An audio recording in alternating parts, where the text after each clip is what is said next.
ज्या पालकांच्या विद्यार्थ्यांना घरी अभ्यास करण्याची सोय सुविधा नाही आहे, कारण असे अनेक बरेच कुटुंब आहे की परिस्थितीमुळे त्या ठिकाणी विद्यार्थ्यांना घरी अभ्यास करण्याची व्यवस्था नसते, म्हणून अशा विद्यार्थ्यांना शासनाच्या वतीनं प्रशासनाच्या वतीनं एक चांगली सुविधा अध्यापनाची उपलब्ध झाली पाहिजे।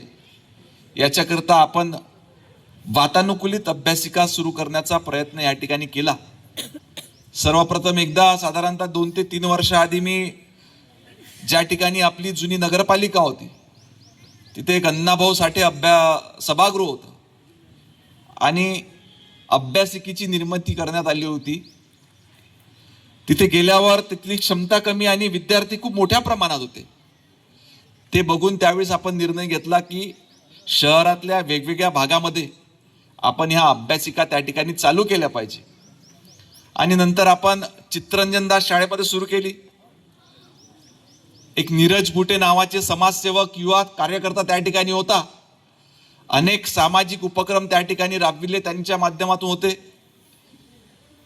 तर त्यांनी देखील त्यामध्ये पुढाकार घेतला होता। त्यांच्या संघटनेची मागणी होती की आपल्या वर्धा शहरामध्ये वेगवेगळ्या ठिकाणी वातानुकूलित अभ्यासिकांची निर्मिती ही झाली पाहिजे।